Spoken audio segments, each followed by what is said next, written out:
ഏറ്റവും പുതിയ സിനിമാ വാർത്തകൾക്കായി വൺ മലയാളം സബ്സ്ക്രൈബ് ചെയ്യാൻ മറക്കല്ലേ. ഖാലിദ് റഹ്മാൻ സംവിധാനം ചെയ്യുന്ന ഏറ്റവും പുതിയ ചിത്രമായ ആലപ്പുഴ ജിങ്കാന ഏപ്രിൽ 10-ന് വിഷു റിലീസായി തിയേറ്ററുകളിലെത്താൻ ഒരുങ്ങുകയാണ്. തല്ലുമാല എന്ന സൂപ്പർ ഹിറ്റ് സിനിമയ്ക്ക് ശേഷം ഖാലിദ് റഹ്മാൻ സംവിധാനം ചെയ്യുന്ന ചിത്രമായതിനാൽ തന്നെ ആലപ്പുഴ ജിങ്കാനയെ ചുറ്റിപ്പറ്റി സിനിമാ പ്രേമികൾക്കിടയിൽ വലിയ പ്രതീക്ഷകളാണുള്ളത്. നെസ്ലൻ, ഗണപതി, ലൂക്മാൻ എന്നിവരാണ് ഈ ചിത്രത്തിലെ പ്രധാന കഥാപാത്രങ്ങളെ അവതരിപ്പിച്ചിരിക്കുന്നത്. ഈ ചിത്രത്തിൽ ജോജോ എന്ന കഥാപാത്രത്തെയാണ് നെസ്ലിൻ അവതരിപ്പിക്കുന്നത്. ചിത്രത്തിനായി നടത്തിയ താരത്തിൻ്റെ മേക്ക് ഓവർ മുമ്പേ തന്നെ സോഷ്യൽ മീഡിയയിൽ ഏറെ ശ്രദ്ധ നേടിയിട്ടുണ്ട്.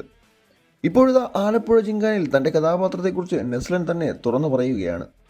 ഈ സിനിമയിലെ ജോജോയുടെ കാഴ്ചപ്പാടിലൂടെയാണ് കഥ മുന്നോട്ട് പോകുന്നത്. ആദ്യം ഈ വേഷം എനിക്ക് ചെയ്യാൻ കഴിയുമോ എന്ന് ഭയമുണ്ടായിരുന്നു. എന്നാൽ റഹ്മാനിക്ക പൂർണ്ണ പിന്തുണയും പ്രോത്സാഹനവും തന്നു. ഈ സിനിമയ്ക്കായി കൂടുതൽ തയ്യാറെടുക്കാൻ എനിക്ക് സമയം കിട്ടി. ഈ സിനിമയിൽ ഒരു ദേശീയ ബോക്സറുടെ കയ്യിൽ നിന്നും 3 പഞ്ച് വാങ്ങുന്നുണ്ട്. ആ ആദ്യ പഞ്ച് കിട്ടിയപ്പോൾ എൻ്റെ കിളി പോയി, നെസ്ലൻ പറഞ്ഞു. നെസ്ലൻ്റെ ഈ വാക്കുകൾ സിനിമാ പ്രേമികൾക്കിടയിൽ വലിയ തരംഗം സൃഷ്ടിച്ചു കഴിഞ്ഞു. ചിത്രത്തിൻ്റെ ട്രെയിലറും ഗാനങ്ങളും സോഷ്യൽ മീഡിയയിൽ ഇതിനോടകം തന്നെ ശ്രദ്ധ നേടിയിട്ടുണ്ട്. ചിത്രത്തിലെ അഭിനേതാക്കളും അണിയറ പ്രവർത്തകരും തമിഴ് നടൻ ശിവകാർത്തികേയനുമായി കൂടിക്കാഴ്ച നടത്തിയത് വലിയ വാർത്തയായിരുന്നു.